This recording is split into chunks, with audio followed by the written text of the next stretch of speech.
like trial by fire, what you're saying, like kind of get thrown in and figure it out. And so I definitely knew that I was like learning and getting experience, but there wasn't some sort of like master plan of it was really just what's exciting to me right now, what sounds fun, what sounds cool, what sounds interesting, what sounds like of the slate that they're doing, what do I think could be good? Yeah, And that's good sort of amazing. in quotes, but it's like, what's going to be the sort of best film that I can make here right now with very little thought of how to transform that into a larger career.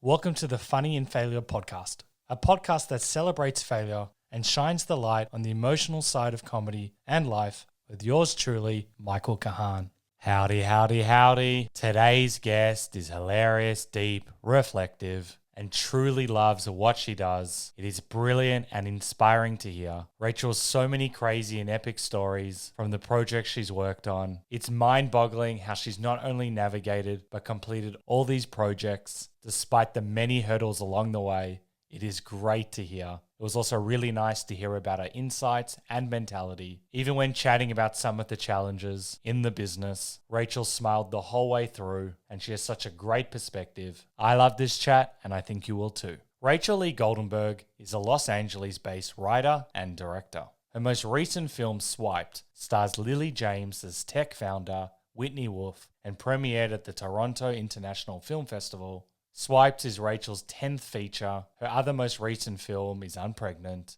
a buddy comedy about abortion access. She began her career directing B-movies, culminating with The Deadly Adoption, a meta-lifetime movie starring Will Ferrell and Kristen Wiig. She's also directed the pilots and additional episodes of Minx and Tiny Beautiful Things, along with episodes with a dozen other shows. She also won an Emmy for producing Between Two Ferns, President Obama. And as you can imagine, we dive deep and we cover a lot in this chat. And we chat about winning an Emmy, Funny or Die, how Will Ferrell helped her get an agent, directing and crazy stories on set, working at the Asylum, following excitement, Swiped, working with low budgets, plus plenty more. Before we get into this chat, I'd love it if you would share the podcast, follow, like, subscribe, as it allows me to lock in amazing guests like this one, and it really helps me grow the podcast. Thank you. I appreciate it. Let's get into it. Oh, I also noticed in the background, so maybe we'll start with this. I want to know about your primetime Emmy. Do you bring it to parties? Do you like have sign-offs on your email and say like primetime Emmy winner? Tell me, do you just give it to everyone, like tell everyone about it? Tell me everything. I think I have the most low key about an Emmy that you can be because I mean I'm proud of it. I think it's cool that I have it. And I got it for like doing like 4 days of work, like 4 days of really Oh, that's intense great. work. Yep. So it's not like I pitched for years and created my dream project and it finally came to fruition and then I got recognized for it. It was Yep. like I was working at Funny or Die and was doing a lot of their political stuff and was doing a bunch of it at the time it was like an Obamacare Affordable Care Act push that we were helping the White House do, and the end goal of that had always been like, will Obama make a video with us? That's obviously would be a big deal for us, and we want to help you, and that would be a big video for you guys. Is there any way to do it? And we didn't know if it was ever going to happen, and then it was like, oh, it's happening, and it's happening in Wow. 3 days. Fly out to DC now. Whoa. And so it was like throw together a team. It was for Between Two Ferns, which there was a whole Between Two Ferns team established already, but I was doing all the White House stuff. So I went as like the person who knew the White House people, and we went to DC, and it was such a scramble. It was like total chaos. Um, Basically, you know, normally we're in Los Angeles where it's nice Yeah. all year round. And so Yeah. you can buy a fern anytime that you need to buy a fern is not a Of, problem. of But course. when you go to DC and we have to source these ferns, and it was literally me and my co-producer Sean sitting there calling every single nursery in DC. I think we ended up going like an hour outside of the city to the one place that had the Boston fern, which is the type of fern that they use for the Wow. show. it was chaos. And then also because we had, just flown ourselves there and didn't have anything, we had to get chairs. And so we bought chairs at IKEA. And then I No. was literally sitting on the White House lawn, screwing in IKEA chairs. Like one of the tables I messed up. We had to turn it away from camera. It was just like Oh, a true for like one of the fanciest things in a way that yeah. you can do that I've Yeah. ever done. It was like a shit show, like it had a real shit show vibe. I mean, I have more chaos from this if you if Yeah, you yeah, want yeah. I it. think this is hilarious. I'm just going to give you like 1 cent worth. Like, this is like you're meeting the president. You have to then go Yes. to Washington. There's so much happening, and you're spending your time doing a chair, which is probably something you wouldn't normally do. This is just so funny to me. Continue.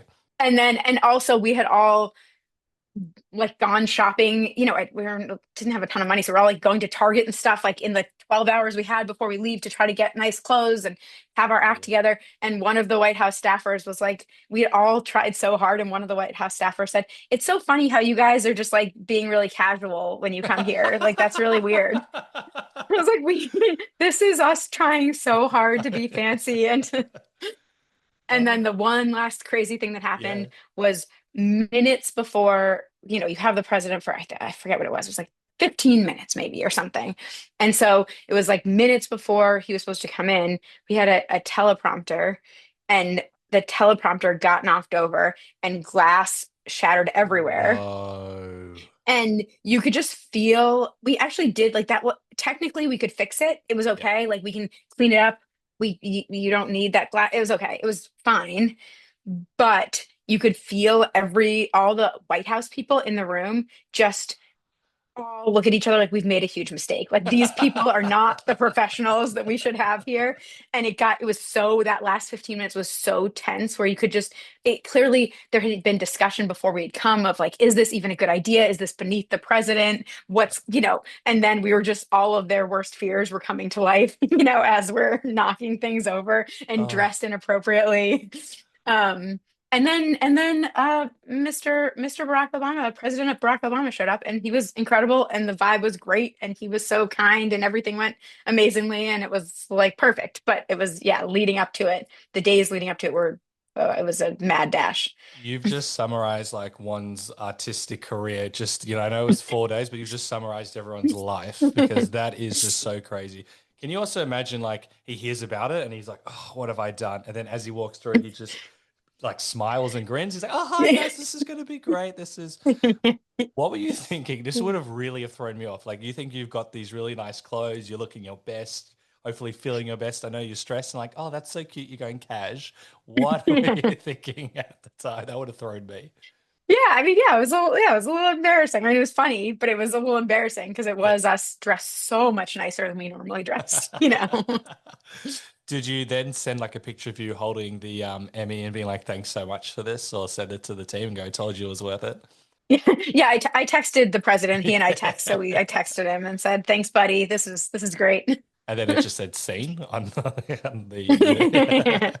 How did you remain composed going through all of that? Because there's a lot happening, or it's just time limit. We have to get it done. Because I feel like as a director, this happens all the time. Yeah, I mean, I think that that getting it done is actually the part that a lot of the places I've worked, but Funny or Die was one of them, it was like part of that. It's like the getting it done wasn't the question. Like we knew we were fine the whole time. Yeah. You know, it was really the sort of the level of chaos that was not that abnormal for us, but was very jarring for people who are used to more planning, Yeah. And so um yeah, I like that. And the place that I worked before that, the Asylum had like just a built-in chaos factor that was like inherent to it, and what made it like fun and exciting and stressful.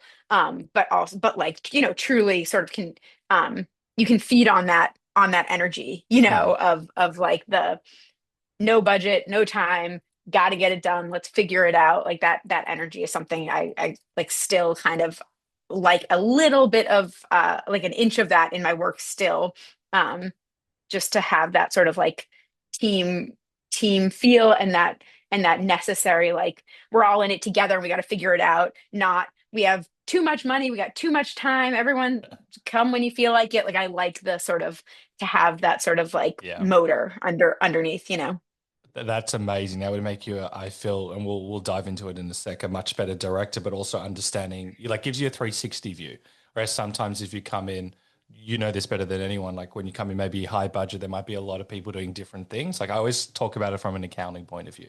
If you Hmm. join, because I used to be an accountant, if you join the big firms, you only really look at one item. But if you go at inverted commas the lower ones, you have to look at everything. You have to be across everything. You never once you've got those skills, you apply it for life. And I feel like, looking at your resume and hearing about you, that's been crucial for your development as a, creative person as well. Yeah, when you say that, it's because I actually like early in my career, I was line producing at the Asylum, and we can talk more about that. That's a whole thing. But that was like, I had a trillion responsibilities and was just going crazy the entire time.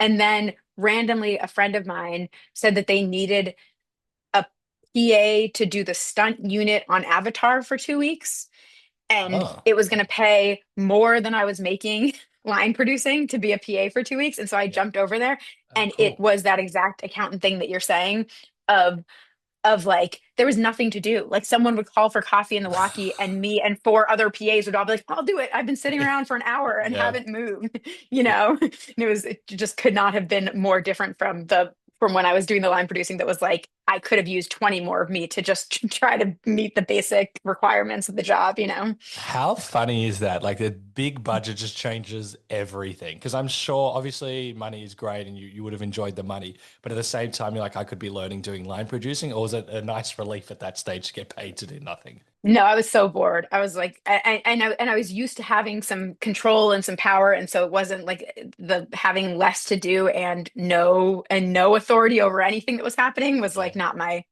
style. I get it. I was an extra in this massive. I think it's gonna be a massive movie. Who's the guy that plays the new Superman? I've forgotten his name. Is David it? Corns. Is that him? Uh, David Curran. I think I it's don't. David Curran. Yeah, anyway. And so Okay, they okay. filmed something also with Michael Shannon here. And Hmm. someone invited me to be an extra. I go, oh, okay, that's going to be interesting. And for those like few days, I sat around and it was literally just sitting. And I've never been Hmm. more bored in my life. And the pay was pretty Yeah. good for what it was. Uh-huh. And I'm like, I can never do this again. Thank you so much for inviting me to do this. This is like, because I'm also used at a much, much, much, much, much, much 10,000 times levels lower, like actually talking and collaborating and discussing and just sitting around doing nothing. Like, this is the worst thing ever. I'm still grateful for it, but it was Yeah. absolutely horrible. But anyway, you were talking about line producing. I've always been scared of that, and I've had like the accounting background. When I was applying for grants, we have a lot of like Screen Victoria gives Hmm. a lot of grants for like films and stuff. We get a lot of American films here. And I was looking at what the line producer had to do, and I was like, I have no idea how you even go about this or figure this out. It was like a completely different language to me. How did you learn that? It's like super challenging and difficult. I mean, it was certainly trial by fire. It was Yeah. not, it was like one of my first jobs ever was line producing this of the film. Any accounting Um, background or anything, or you just had to? nope. Um, no, none. I really had to figure it out. Like I kind of stumbled into it and had to figure it out on the go to the extent that the first film that I line produced was with another guy who knew the exact zero amount. They were like, oh, we'll just hire two people who don't really know what they were doing. That'll maybe equal Make one. one person who does. And we showed up at the time you needed what camera were we shooting on? I don't remember. Whatever camera we were shooting on, like, in 2000 what it would have been 8 or something. Um and uh and you needed tapes for it, and we didn't know that. And we didn't know that it was our job to get them. Yeah. And so we just showed up on the first day of shooting. The DP was like, "Okay, do you guys have the tapes?" And we're like, "The what now?" That's so great. And we Oh, literally had to just pause for like, and we were an hour outside of town, and we just had to pause for 2 hours. Yeah, no. maybe someone brought it from LA, but either way, it was Yeah. like just very clearly our fault. We didn't know, and everyone sat there and waited while we got the tape, and it was just like so obvious that we were learning on the job, But I feel like that unqualified. I feel like that would be very brutal and painful, and you'll probably go in your shell. But at the same time, something like that probably needs to be spelt out. Like I feel like, like everyone might potentially blame you, but I don't know if that would be part of line producing to bring that. That seems like a completely different thing. Yeah, I mean, you're right now, actually, that well, on the things that I work on now, that like that wouldn't be the line producer's job to provide, like someone in the camera department would make sure that those things were there and Mm. like it would be taken care of in a different way. But I think on those teeny movies at that time, it was like it's kind of, you know, So, there's a lot of responsibility for the person, for the line producer, for everyone, really. well, it sounds like you're running the entire ship. What is that? I know it was a little while ago. How, like, I would be in my shell. I would feel really, even though it's not your fault. I don't think it's your fault.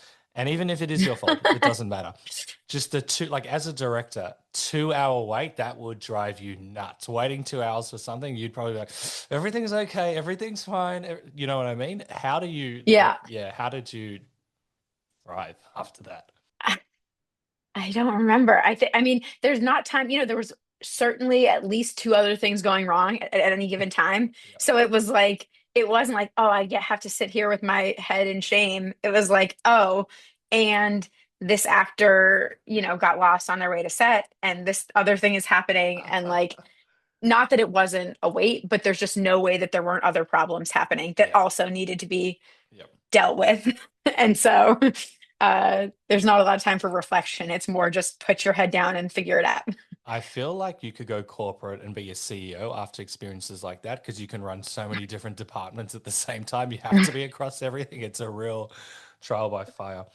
Have you had any inverted commas horror stories like that where in the moment it felt absolutely terrible? You didn't know how you'd move forward, but now you apply maybe some of those skill sets for directing or writing or producing or whatever now?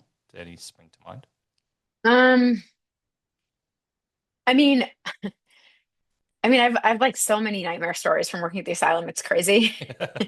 I And love that just you're for smiling. it's for anyone listening, the Asylum is a B movie studio. It makes sort of like Roger Corman style, low budget genre films. So it's like, at the time the budgets were like $100,000 to $500,000, 12 to 15-day shoots, but sky high expectations because they were supposed to be like Uh, feel like Hollywood movie. So it wasn't like, oh, a $500,000 movie with like two people in a cabin. It was like giant, epic. I made a Christian musical. I made a steampunk sci-fi Sherlock Holmes movie. I made a film, like a Snow White film that had sort of supposed to have almost like a Lord of the Rings scope of like a Battle of Worlds type thing. wow. And with those budgets, and so I, it was constant.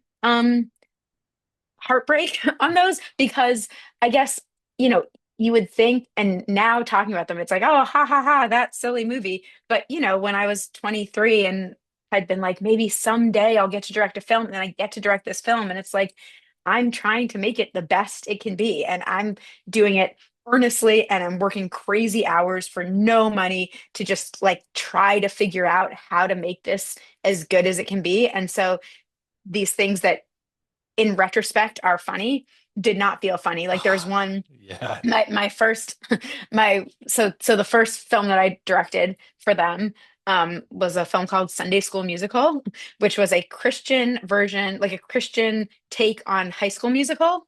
Oh, um hilarious. and I'm not Christian, I'm like Jewish atheist.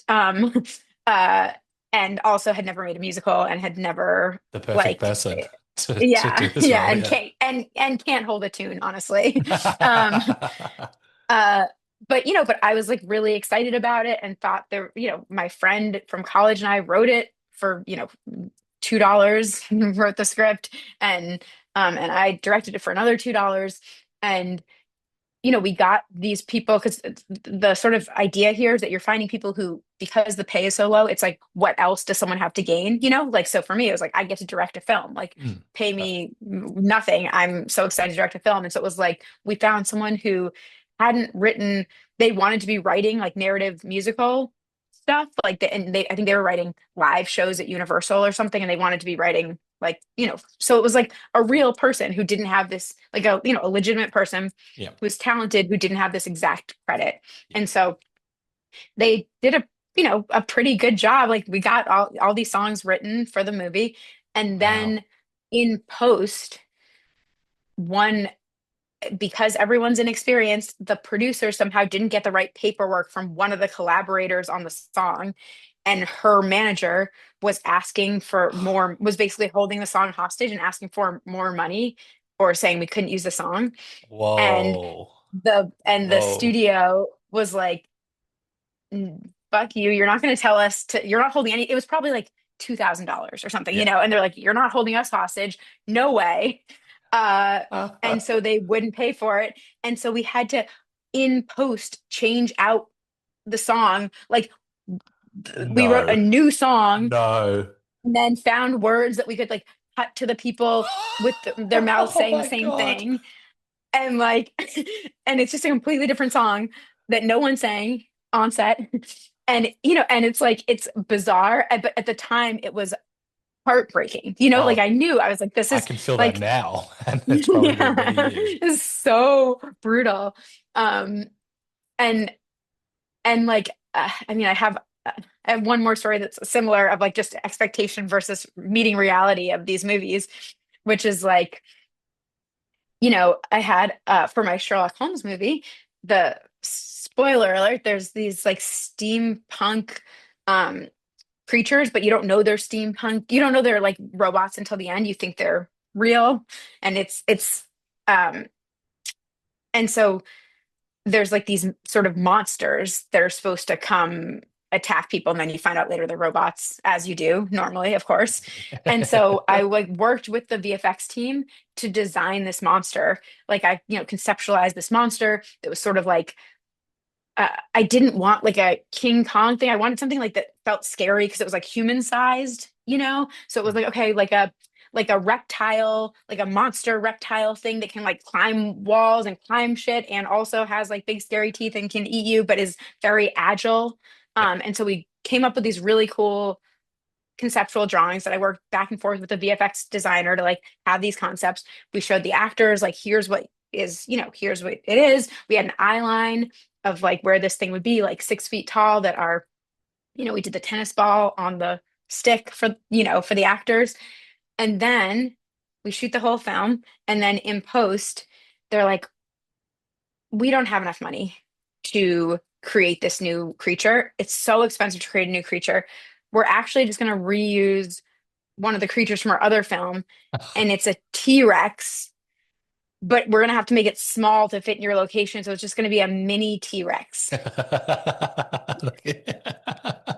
And so and they made it though, but it couldn't be 6 feet because that's crazy. You could just like push it over. So they Yeah. made it like 10 feet maybe. And so first of all, none of the actors' eye line is right. Like they're always looking at this T-Rex's chest. And then also inexplicably, the T-Rex somehow like gets up in the rafters sometimes and ends up in these places that do not make sense for Oh how my it God. got there. And that's another one where it's just like at the time I was devastated. Mm. Um, and just to the long answer to your question of like what have I learned from those? I feel like the lesson is that like time heals all wounds. It's like Well said. I don't like I any every experience that feels bad in the moment will later be fine or funny. And like Or both. that's Yeah. only so much solace, but it is actually some. Like I have since then been like, this is gonna, this is gonna be, this will be a story later. This will be a story later, and we're Yeah. gonna just keep moving. I love your mentality on this. I do screenwriting and I couldn't think this breaks my heart, but at the same time, it's made you the director you are today and the writer. But when your visions don't line up, like a T-Rex is very different to what you said. I'm writing like this ghost sitcom. And if the ghosts were T-Rexes, I'd be like, what the hell? This is not going to work. Where did you like that would just so I've always found it interesting the balance between a director and getting notes, or writer as well, and getting notes and Hmm. notes that aren't in alignment with your vision. And especially, I know it's not necessarily about money, but you're not doing it for much, but you want to be able to do the best job possible. Then they come in and throw a few things like that. On top of that, the musical thing, I wrote about 20 questions on it. We'll come back to the song. But how do you, as a director or writer, when you've got notes and you're like, nah, these notes suck, but you just have to take them anyway, because that would be, to me, crushing to what I've written. Doesn't mean some notes aren't going to be better and help and you collaborate and make things better, but when they're the bad ones. Yeah, I mean, it sucks. I don't know. It sucks. And I feel like it's half of it is politics of what can I push back on and what do I want to sort of use my leverage on, you Mm, know, and how can I make, for bad notes, how can I don't know why this won't stay in. For bad notes, it's like how much can you sort of get someone to realize they're wrong nicely yeah. versus do it. And I find also it sort of all becomes part of the project where by the end you like don't even, they'll be like, even the bad note, something good came out of it, which doesn't mean that I it's not an excuse for bad notes. It's more like by the end it's hard to parse even. Mm, Like so much happens with with a script from like when you pitch it to when it ends up yeah. picture locked, that like it all sort of gets mixed into the soup, and so you sort of just have to push back where you can. And then at least the stuff that because I've worked exclusively on commission things and like studio things, and so it's like some of it's just accepting accepting what's When going you, into the soup. yeah. and and some of it's how much can you push back and how much can you fighting every battle, but then knowing you're not going to win them all. I've had so many. There's two examples that spring to mind, and you don't need to name anything if anything springs to mind. But one of my guests, he did this movie, and I think a studio bought it, but there was meant to be an agreement where there would still be like 50-50, but then there was a loophole. He had this vision, it was amazing. He got these amazing actors, like close to A-list level actors, and he was just kind of starting up, but they really believed in the script. And then something happened with the budget, or the guy didn't care as much, and he just cut the story completely, like changed all of these little twists and turns, and the actors were furious and there's nothing they could do, and he just had to, I think he walked away. And that would be crushing, because what he thought he had all these great actors, great collaboration, and then you've got like one guy who just goes, "Nah, don't want to do this, going to cost too much." That would break my heart. Yeah. Yeah, it's hard to I have examples of things where I've walked away or said I will walk away, and then that's been the thing that's made the bad notes go away. Ah, um but more often than not it ends up being some sort of wrestling to you know figure yeah. out. We we recently had Phil Rosenthal on, and he was the creator of Everybody Loves Raymond, and he talked about Yeah, of course. a high integrity guy, and he was talking about how he tried to quit twice because they weren't in alignment with the executives. And very long story short, it's actually a beautiful story. He knew that the president of, was it NBC? I don't remember at the time, said, you have to hire this actress. And he's like, this actress is Mhm. not right. What am I going to do? It's going to bomb the show. Nothing against her. It just wasn't right. You've done casting. Yeah. What's the wrong? And he's like, I don't know what I want to do, and I have to quit. And so in the meeting, they're like, so what about this actress? And he knows if he says no, he's not going to get the show. And he said, I love this actress. I would marry her if I could. I think she's the best. I just fell in love. I think she's so talented. However, she read for me, and I just feel like we can do a little bit better. I'm butchering this story, but he Hmm. pumped up the president to say Hmm. this was such a great choice. But I Yeah. just feel like we can do a little bit better. And the president was like, okay, that's fine. We don't need to get her. And he's been stressing about it for months. I'm like, okay, that's just the art of good collaboration, in terms of when there's notes of how do you sometimes, unfortunately, have to pump up the ego of someone and go, that is a great note. I just feel Yeah. it's not going to work here. So I feel like you're forced to communicate in a more compassionate, loving way to get what you want, even though internally, like, you are an idiot. You don't know what you're doing. Yeah, anything spring to Yeah. mind? Yeah, I mean, yeah, every day. Every day. uh, I mean, yeah, it's yeah. my whole job is yeah, making everyone feel heard and trying to maintain my sort of, you know, Composure. vision Okay. throughout. Um, yeah. Yeah, Well that's said. every step of the process. Yeah. Oh, well, I love, and I've also heard people talk about how lovely it is to work with you, and we'll get into like your style and all of that stuff. But I love how you It's smile. nice. Like, sorry, say that again. I said, that's nice. Yeah. And um, oh, actually, I want to go back to before I forget about this. I'll get back into your directing style, but I want to go back to the Christian musical because I'll be thinking about this for too long. When you're in post, so they've already recorded the song, and now not only do you need to come up with a new song, which is already incredibly challenging, you need to match it up as best as you can to something that's already been performed. There's no way, first of all, that you could have got the lip syncing even remotely close. So how was this? Can you just give me more insight into this process?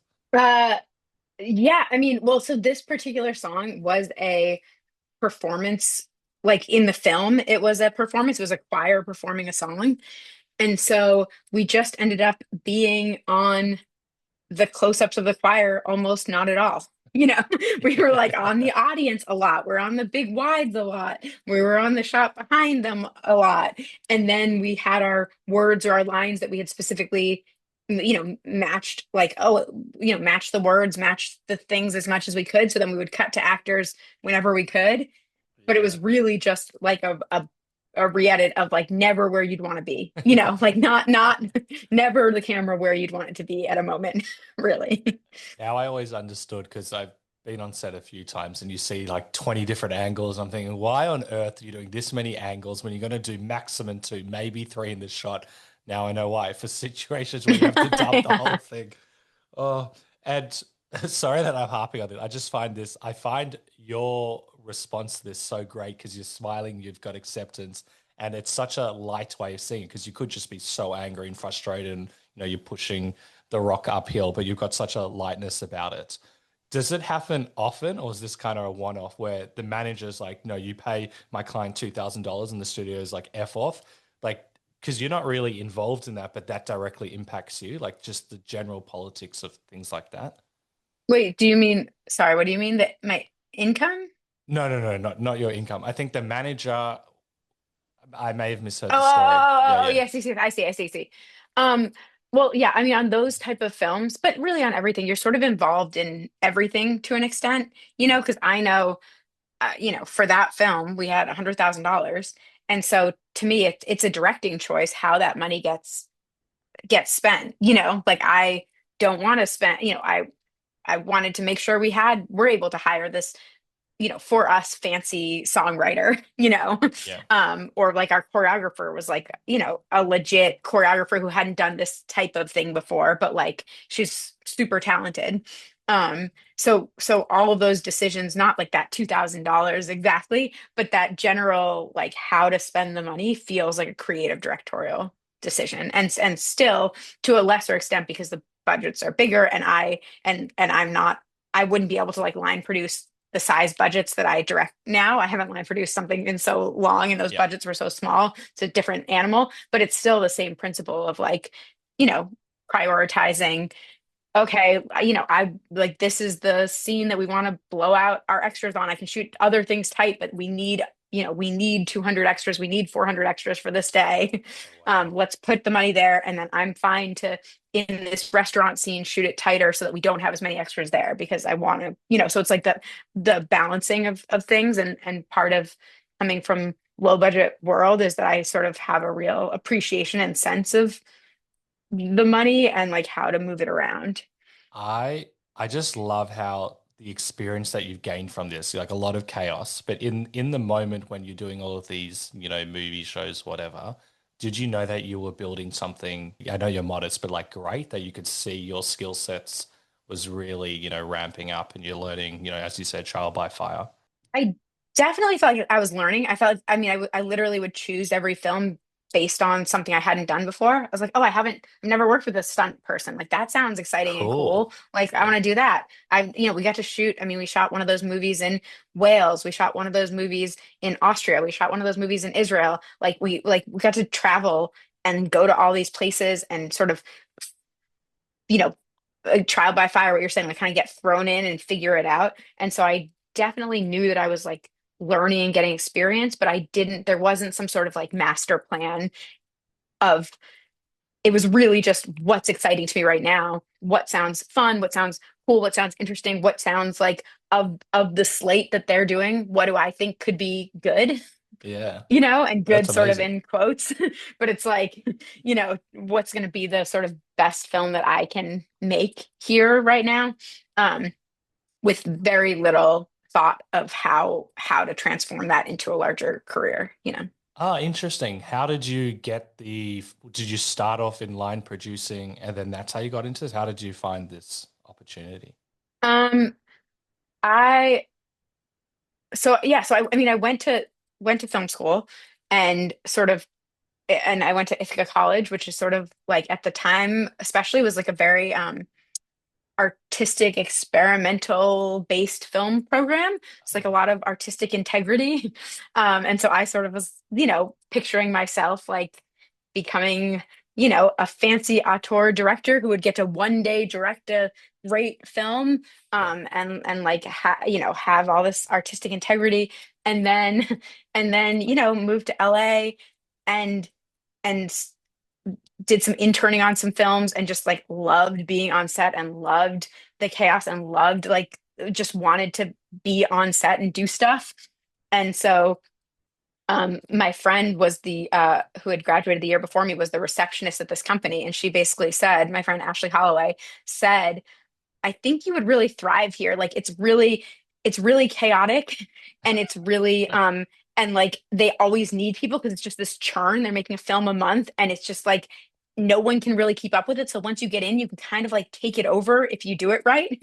um and so Wow. I went in and like had a meeting there, and the partner, David Latt, who I had the meeting with, as during the meeting, that I didn't know what I was doing. During the meeting, someone ran in and said, we have to deliver this picture, like this film next week. So we need to shoot pickups this weekend, but we don't have anyone to produce the pickups. Like, we don't know what to do." And he just looked at me, he was like, "Can you do that?" I was like, No "Absolutely. way.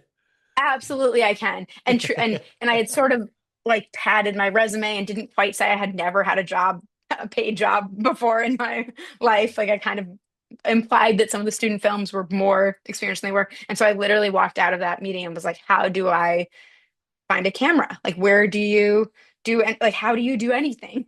Who do I? And luckily there were people, it was like there were people there, my colleagues, who I could be like, how do I do this? And they helped me figure it out. But it was literally that. And then Ashley was right, because it was the kind of thing where, but before we were even done shooting that, they're like, can you do the next thing? What are you doing? We need help. It's an emergency." It's like always an emergency. But then, so I pretty quickly, I think I production coordinated one film after that. And then I line produced that next film where I forgot the tapes. And then I was like a line producer there. And it very quickly, within a couple months, it sort of demystified that version of directing for me, where I was there and I was like, because I was like, well, one day I want to be a great director, and the director with the vision and these geniuses. And then it's like the people who are directing these films, I was immediately like, these idiots. It just like felt like I was like, oh, I already know how to do what they're doing here. Yeah. Like, I can do that tomorrow. Yeah. It's not what they're doing is not rocket science. And so Oh, it smart. it sort of like went from, okay, I'm gonna like slowly be working towards the Paul Thomas Anderson approach, Mm. and like, oh, I want to direct I can do what they're doing, and I want to direct a film now. And so I started pitching myself for Sunday School Musical, was the first one, because I knew that they didn't have like, um so they make all these genres. They have like someone who does the ghost film, someone who does the adventure, like Indiana Jones films, whatever. And they didn't have someone. It was their first musical and their first like kid teen movie. So I sort of just pitched myself for it. And I had to make a well, they said, have you directed a musical before? And I was like, no, but give me a few days. And I like borrowed the camera that from the film we were shooting on the weekend, and shot a number from Rent around the office. Like, I shot like a lesbian Cool. romance, take me Yeah. or leave me around the office. And edited it, and like, did it all myself with a couple of my coworkers there. And it turned out well enough that they were like, great, you're directing a film. And so it was, I was there was the summer after I graduated college, and which was the summer after I moved to LA, that I was, sitting behind a monitor directing my first feature, and it just felt like the coolest, most exciting, Wow. scariest, but most, you know, invigorating thing that I could have imagined. That is probably the craziest story I've ever heard in my life. How you're in a meeting like, "Hey, can you do this?" And you're like, "Yes." And like, "Well, you're hired." That because there's so it sounds like your transition. I'm sure you did other stuff as well. Most people like talk about like the 8 years of struggle being in LA, job after job trying to find something. And I know that it wasn't as easy, and you learned and you studied. But I really like your chutzpah of being like, "I can do this." And then you mentioned like it was scary when you got that other opportunity. I feel like you've got a really good relationship with fear. Is it something that you think about? You're laughing. What's springs to mind? I don't know. I was like a good relationship with fear. Uh, I mean, I guess that something new is exciting to me. Um, and I think that the thing that I actually find, I don't know if it's fear exactly, but stress or fear sort of motivating. Um, Nice. like it makes when I have a project, the like crushing fear in the back of my head is that the thing's not going to be good. you know, is the thing going to suck? How do I make the thing not suck? And so that sort of makes me be able to do things that in my normal life I would not be able to do. Oh, Like in my yeah. I'm not, in my normal life I'm not super assertive. I'm not like sending meals back to restaurants. I'm like pretty not quite shy, but I'm not like a big personality. Yeah. Um, but then like the fear of the thing not being good outweighs that. So then I all of a sudden, like in real life, I'm pretty conflict averse, but I actually have to tell the producer that we need this time or we need this money or we're not done with, we need another week of post or we need to push for this thing or, because that anxiety doesn't outweigh the anxiety of like, oh no, it's my responsibility to make the thing good. Mm. And so I Yeah. think that maybe that's the way that fear is the most helpful to me is that But it. that's so interesting how there's like a difference in your life. Like when when you step up to work, it's not just about you, it's about everyone else and how like if you don't say, "Well, put your hand up," it's going to impact everyone. But I just love like from a lot of people when they feel like something has to go well or they're worried, they can really crumble and go into their shell and maybe outsource a bit too much or just let things happen to them. But obviously you're not going to thrive, especially as a director if you have that mentality. You have to really get out there and do it. So I find that really interesting that you do that. Yeah. Yeah, well, I think it's also kind of separating the film from myself. It's like I'm advocating for the film. I'm not gonna I can't advocate for myself. Yeah. That would be embarrassing. That would be I scary. gotcha. But Yeah. like I'm in charge of the film, so I have to advocate for that. And so that I guess, yeah, that sort of Yeah. I get that. that pressure that I feel is motivating. And when did you, I know you've done a lot, when did you leave that studio for other things? Were you pitching other things and you got opportunities? What was the transition out of there?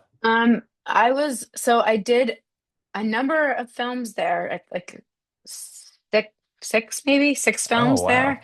directed six films there, and then did one more at a similar company that was doing like slightly nicer, like one step up, like a Yeah. slightly better budget, slightly better everything. Um, and but I was sort of starting to feel a little bit stuck. Like it had been so exciting for so long, and it started to feel like, okay, I've like made enough of these films and worked so hard to just know I can no longer trick myself into thinking they're gonna be great. Like because every time I'm like this one's gonna be great, and then by the end you change the monster to a T-Rex, and you're like, never mind. um, Uh, and so I sort of was like feeling a little bit like not getting the same excitement that I was from doing that. And I had in between, because I was making so little, really so little on these films. Um, in between, I would take like AD or producing jobs, assistant director or producing jobs that other places that would pay me a little more to sort of be able to afford to direct these films. oh, nice. Um, and so I, someone who I had done some of that work for, uh, started working full time at Funny or Die, the comedy website. And so then she was like, "Can you come in tomorrow and do this thing?" And I was like, "Great." And then it was like, we need something the next day, and we need something the next day. Very much like the Asylum, where it was like the That's so pace was so crazy. fast that Yeah. it was like, "Don't leave." I was like, "Okay, great, I won't." Um, yeah, so that was like the next step there. And it was sort of a similar thing that happened where, because then I did that for years. I was there for probably a couple years, first producing and then producing and directing. Um, but I had this sort of like secret life of I had made all these films, and the Yeah. last couple were Lifetime movies. And Interesting. so then, I was working alongside through Funny or Die. I was owned by Will Ferrell and Adam McKay. Adam, okay, yeah. And the creative director is Harper Steele. And so Harper and Will apparently had a dream to make a Lifetime movie. And so Harper was like, "We heard that you've made Lifetime movies. Can you help us make a Lifetime movie?" Like Will and Kristen Wiig want to star in like a straight ahead Lifetime movie that is not funny and does not have any winks and is just like a like almost like a weird performance arty thing Yeah. where they want to make a Lifetime movie. And will you direct it? And Wow. I was like, "Sure, yes, let's do that." And I like called up the one of the people I had made one of my Lifetime films with, and we figured it out. And so that became this film called A Deadly Adoption, um, which is just like such a strange project and like holds a very dear place in my heart. It's like it's the goal was that if a Lifetime viewer watched it, they wouldn't know that it wasn't a regular Lifetime film. Okay, And if interesting. like a alt comedy person watched it, they would think it was hilarious. That Yeah. was the that was the Yeah. goal. Yeah. Um, and it was just like a really fun and crazy thing to, go to set and at the level I was at, be directing Will and Kristen. And, it was nutty and exciting and all the things. And I got to, work with a lot of the people that I'd worked with on all my low budget movies, which was great. Um, but then but then Will one day was just talking to me between setups, and he's so lovely. He's the best person. Oh, And nice he to was know. like, "Wait, Rachel, I don't like you've made all these movies and like worked with all these like Funny or Die videos and stuff. How come you don't have any agents?" And I was like, "I don't know. I don't know how to get an agent. Like I don't agents don't give a shit what I'm doing." They don't Yeah. they don't want a Sunday school musical. Um, and he was like, "This seems crazy." And so he literally called his agent and was like, "Someone needs to meet with Rachel," and got me agents. Um, No.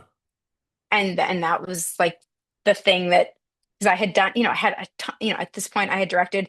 This is my seventh feature. I directed, a billion Funny or Die videos with, all these celebrities and things, but it still didn't feel like the I was led into the club, and then Yeah. it was like that his push of getting that meeting and then that meeting going well was the thing that sort of opened doors to like, okay, now you're like a real director. You can be taken seriously. We can put you up for real jobs. And it sort of changed.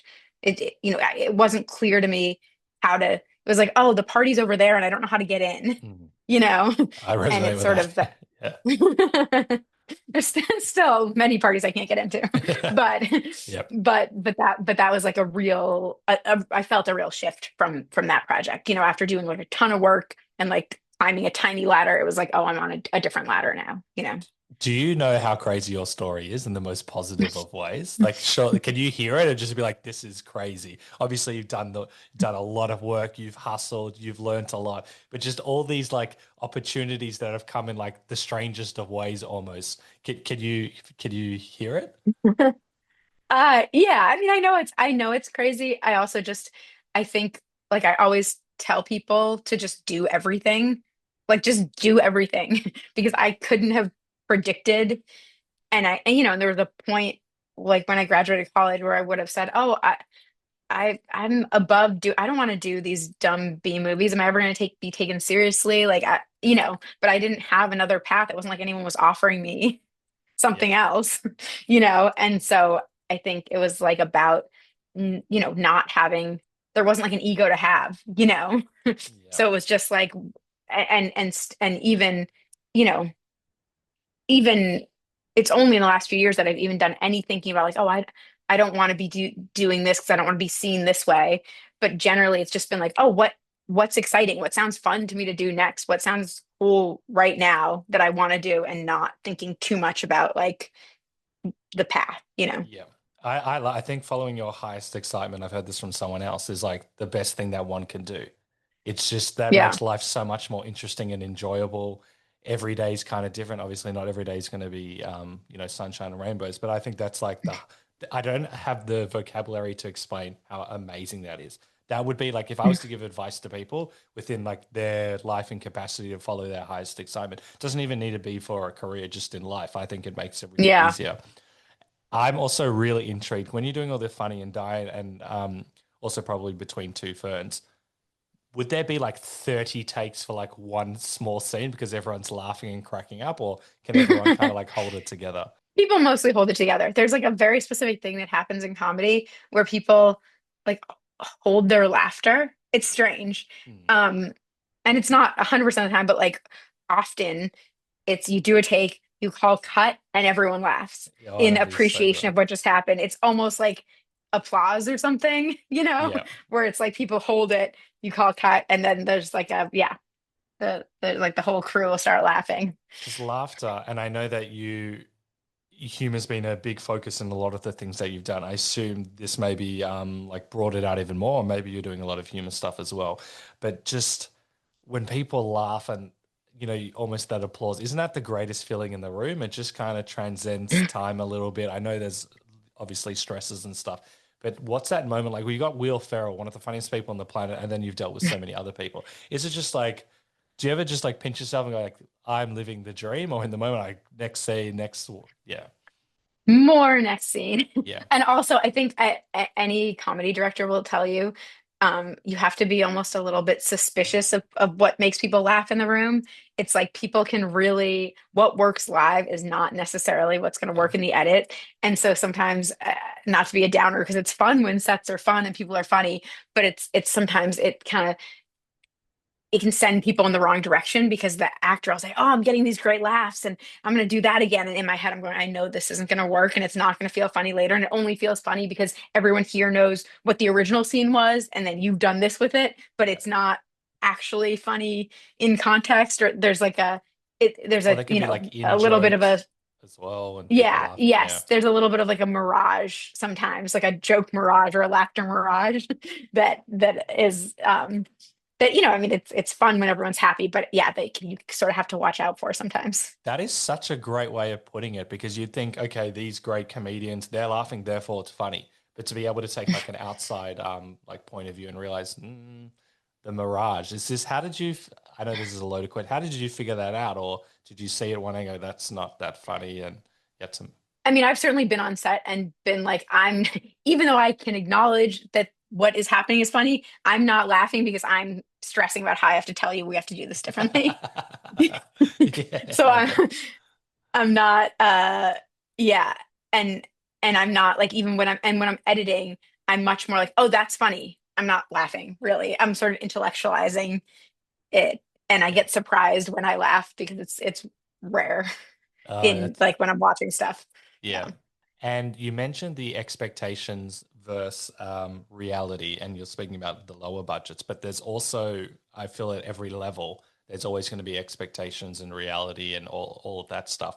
Because you've been able to deal with it, with the lower budgets, has it impacted you as much with these higher production films and stuff, or is it always a battle?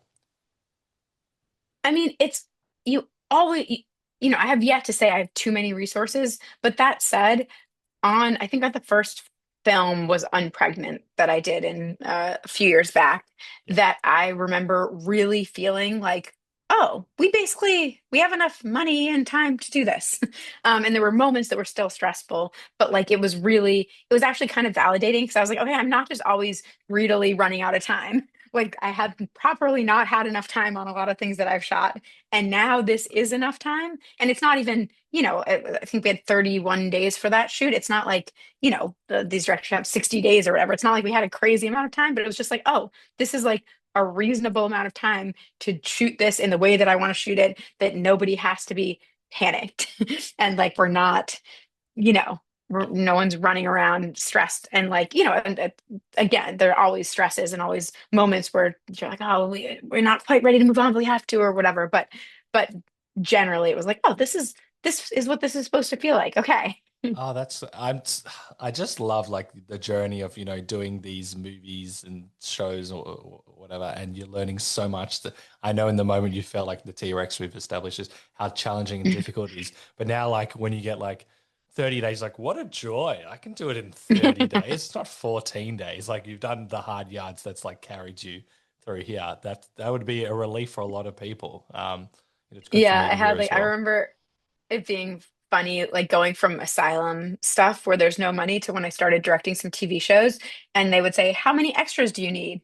And it would be like, "What? I have no idea what I can get away with here." Because if it was Asylum, I'd say 10, and someone would be like, "No, it needs to be 8," And here it's like 20, and they'd be like, "Only 20," and I'd be like, "Oh, I meant 40," you know. And I Oh, had to like unlearn being too frugal, yeah. It's like, okay, you should just like ask for what you want and then have someone tell you no. But I was so used to there being nothing that it was Oh, like kind of hard to accept, hard to the- accept resources, it's or like when believe you it. it's like when you win the lottery, like what do I do with all this money now? Like Yeah, you're almost yeah, like scared. With yeah. I've always spoken to actors about when they join like a new set, for example, or a new show, and they talk about how nerve-wracking it can be because they don't know anyone. I don't think I've ever asked a director, what's it like when you're joining maybe an established show or a pilot or just something where, maybe you're kind of new to it. What's that like? So it's really for episodic that I've had that experience because pilots, even you're still sort of putting the team Yeah, I was together. just thinking as I So you said kind of that. get to be on the ground floor of that. But for episodic stuff, yeah, it's I find it really tough actually. And Mm. it's so my first for the failure podcast, I can tell you about one of my first shows that I worked on. That I just won't say the name here. Um, but it was sort of a sitcom, and I was coming off of these asylum films where I was like used to just putting everything into it and like everyone's in it together and we're all working so hard to get as many shots as we can and we're in the trenches and it's like intense but it's a community, and so I sort of didn't know about other sets and so I went Of on to this course. set and I was just it was like such a mismatch because I was so intense. I was ready to work so hard. I wanted all these shots, like people were like, "We just want to go home. Like, what's the bare minimum that we can do here? What a Why is different this woman thing. coming in trying to get all of this coverage? Like, we don't need it. We can just cross cover this scene." And like the mismatch of that culture was pretty, again, it's like now funny to me but was brutal at the I'm time sure. because I just was like, oh, but aren't we all best friends who are all working so hard? And they're like, we're not best friends and we're not going to work that hard. And I was like, oh, okay. But Okay. people um would be very like I've heard a lot about procedural shows where they're like one take, two takes, get it and done. But you're coming in, you love the craft, you're there, you want to like you've got this teamwork directing style, and then yeah, no, no one wants it. And so I do find it, I think for me sometimes episodic is just ends up being more time spent on sort of finding your footing than my favorite parts of the job. Like my favorite parts of the job are the creating and like the digging deep and figuring out the best way to tell this story and bringing that to life. And and so when I get to sort of put the team together, I'm creating the environment that I want and everyone's on board for that thing. And so then we're all in it together and the coming in and navigating, okay, who hates who? What is this yeah. DP already mad because they wanted a directing slot and I took the slot that they wanted? Oh Or like no, there's just yeah. like it's and it just feels like it's the odds of there being some weird situation you're walking into are much higher. It's not always true, but it's Yeah. much higher than if I'm or I've sort of have never had a bad experience of like a team that I put together generally. You have issues, but like it generally is like, okay, great, we're all here doing the same thing. And with episodic, I find it something you have to navigate that's like, it can be a trickier. Because trickier journey. what a lot of the actors have said, it's like you're joining someone's family, whether it's for the day, the month, the year, whatever. And well, hopefully after a month, you've gotten to know the family, but you just join this random family and you feel like all eyes are on you and you kind of feel like the outsider. And that can impact the creativity because you're so nervous, you don't know what's going on. With directing, obviously you're on the other end, but have you found what kind of fosters the best creative environment for a director, that's doing episodic TV or a one-off? Well, so I actually have a friend who really changed my whole view of it. My friend Sarah Dina Smith, she was directing the pilot for this limited series I did called Looking for Alaska. And she normally, at least my experience up until then, and is generally like episodic directors. You meet the person, you say hi. If there's something you got to, every now and then you'll have 5 minutes with the other director and you'll say, don't give this guy this kind of direction or he'll get really mad or Oh, something, some yeah, yeah, little yeah. some little trick or something. But that's the extent of the relationship. And she, because she was directing the pilot, she really redesigned for me how you think about these roles as the director. She like welcomed me in. She introduced me to every single department head and actor and like in as warm and welcome. Like, she and I met and then she was like, you gotta meet Rachel. She's awesome. And like really brought me in in this welcoming way, told me like come to set, hang out as much as you want. She got dinner with the actors one time and like invited me to come. And so she made such a warm, nice, soft landing for me. And I have not heard of anyone else doing that before. And so Yeah. then I passed that on. And so then the couple when I did the um Minx and Tiny Beautiful Thing, the couple pilots that I've done, it's like the same thing of like, how do I foster what she did to try to have this feel like, oh, right, you can just make it better. We don't have to just do the bare minimum. We could actually just make this better for everyone. Um, and Uh, yeah, I was really impressed by that. I love that because that's also why most people kind of get into this as well. Like you want to feel a part of it, various levels, incorporating getting to meet people, not just cut, we're done. And that transforms in my very limited capacity when it's just kind of like, okay, cut, we're done. You feel it, the vibe. People, yeah, yeah. I think that's so beautiful. And I like the adjustment as well. And you still got that team approach that you had that we're all doing it together, but now you're also collaborating with other people.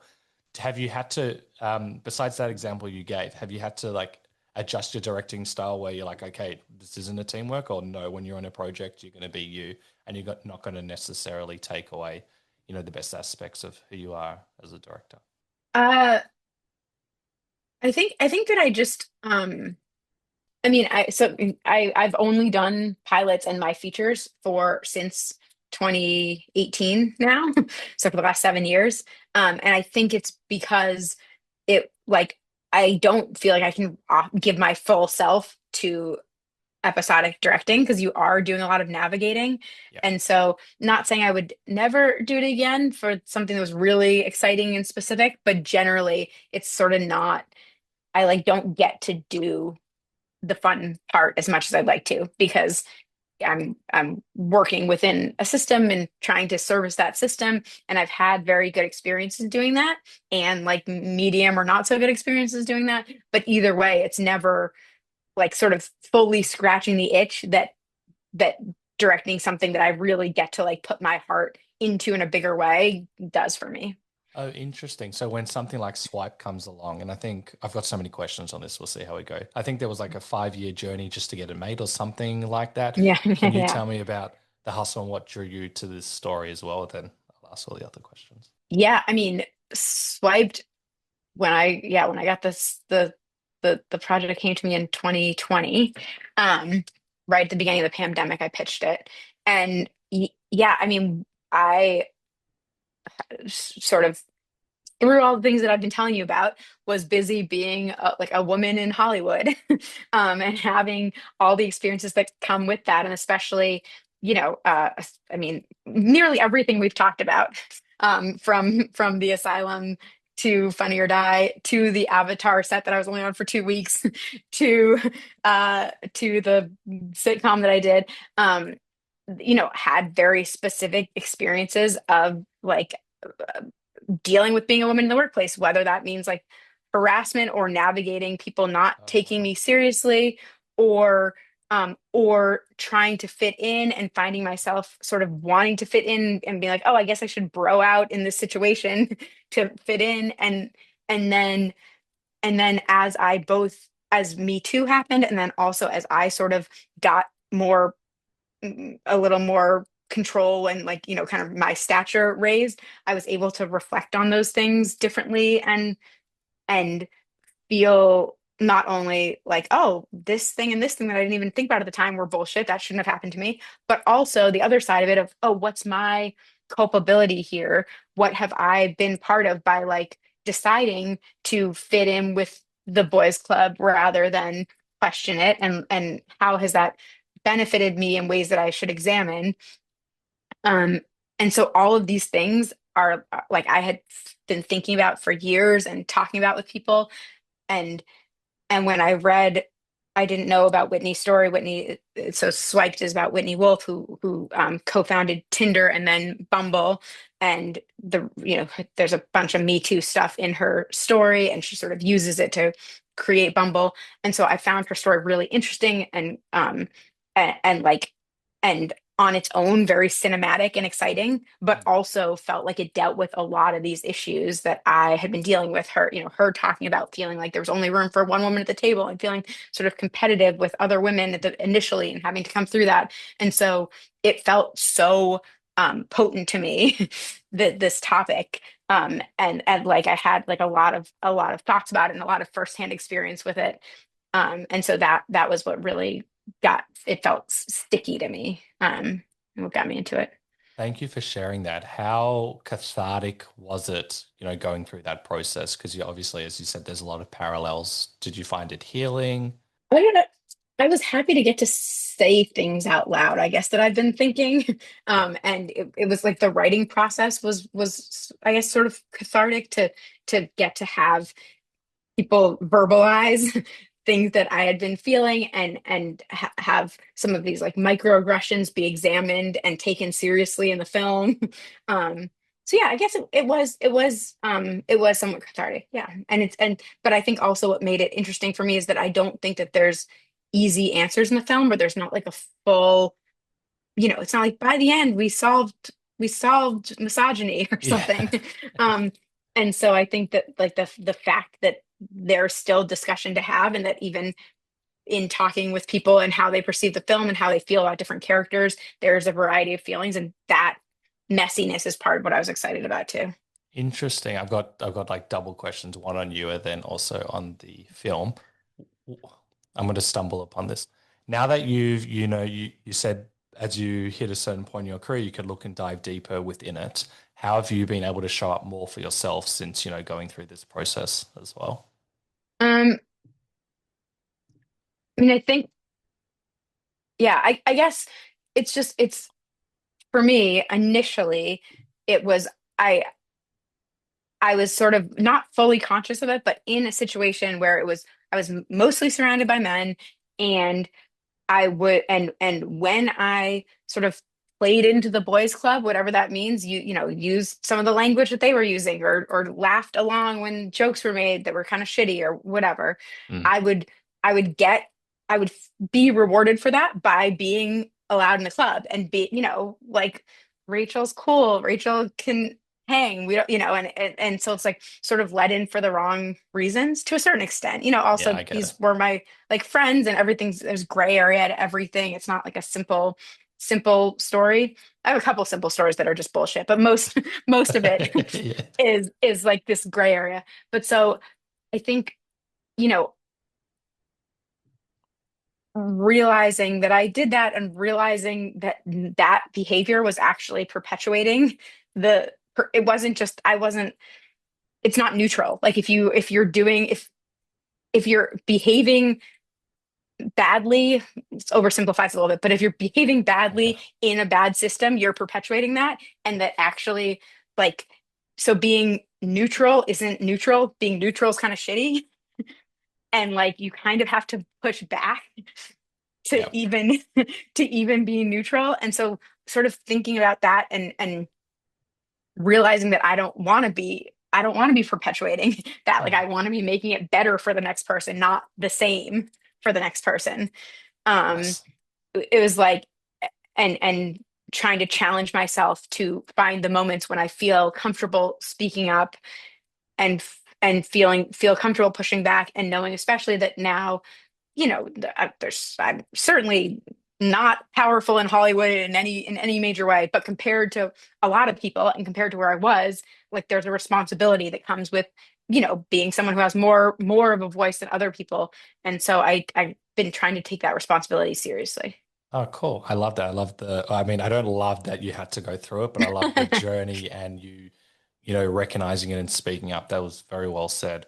I'll ask a couple more on swipes. It's my wife's one of her favorites, so she's very excited. Oh, that's so nice. Yeah, she's been. I don't think she slept. I was very excited, but she didn't sleep. Um, how hard was it to do a movie like this when you have to navigate the NDA of Whitney? I always find that as a creative because there's information out there, but there's also Yeah. an NDA. Yeah, can you tell me a bit about it? I mean, so we weren't allowed to have any contact with Whitney whatsoever. Um, she had signed an NDA, and there were multiple legal issues that sort of prevented us from being in touch with her. So it really made it. It was a made us. The onus was on us to do all the research and get all the information we could, and sort of took seriously like a very deep research process. And my writing partner, Bill Parker, and I read every single thing online. We stalked everyone's old social media. Like we dug into every legal document. We looked at not just stuff about Tinder and Bumble, but like read books about the culture at the time. I mean, we really did as deep of a research process as we could. Cool. And it would have been so amazing and so valuable to be able to have spoken to Whitney. And at the same time, the we it was I was never given a choice. It was what it was. Like from the moment I signed on, I wasn't able to speak to her. And Yeah. so there was also like an objectivity that gave me, because if I haven't done it the other way yet, but if Ah, you true. are talking to someone, there's also, I'm sure, a lot that comes along with that and trying to make sure that I can't imagine someone telling a story about my life and how the endless notes I would have, Mm. and like how many thoughts I would have and how many feelings I would have. And so, the it was what it was. It wasn't our choice, but there was a level of I got to feel like we were really designing our version of the story. I think that's so interesting. You know what I would have done, and this is just a joke. I would have because she can't say anything, but you're like, blink twice if this happened, or blink. That would have been. So, do you have you ever met the lady before? No, no. That's so blink twice if no, I'm joking. That's so crazy. Yeah. Just to tie in the last point of that before we do a quick rapid fire segment, I briefly mentioned the 5 years it took to get made. Was it just a hard process of pitching, getting it, to COVID, a lot going on? Why did you keep? Sometimes when it takes a few years, you might be like, I'm giving up on this project. Why did you keep going? I mean, uh well, so the five most of that 5 years was spent trying to figure out who was going to pay for the film because I was originally hired to make it by HBO Max because they had made Unpregnant. They loved it. They had this project. They said, come on board this project. I signed on, and then their film department shuttered by the time that we finished the script. Um, and so they couldn't make it anymore. Everyone who Shuttered had from like a financial or HBO, yeah, HBO Max closed their film. They had for a few couple of years or something. They had maybe even only a year. They had a film department. We made On Pregnant with that film department. Then they decided they didn't want to make original films anymore. So that was they shuttered they shuttered the department.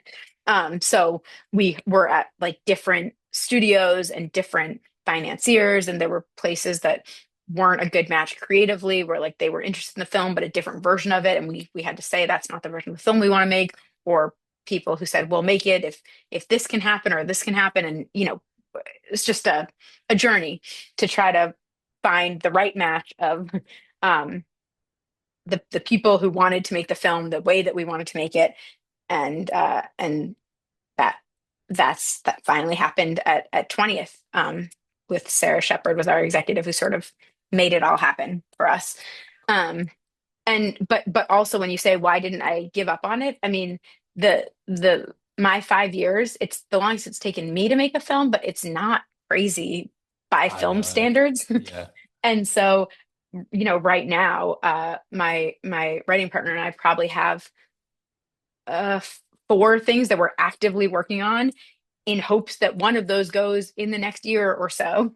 But it's like, you sort of there's not really a giving up. There's only a keep pushing everything forward, you know, and Yes, yes. see if there's a path for it.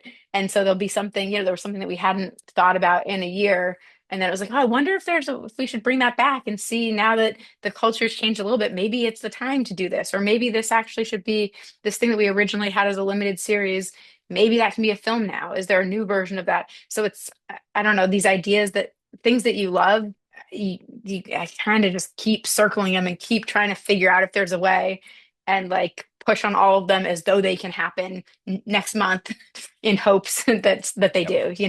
Yeah, I resonate with that so much. When I was offered my TV developmental deal, I think there was like a 6 year clause where they could like do nothing for 6 years. Myself, what? Why? Why would you do that? Why would you put that in?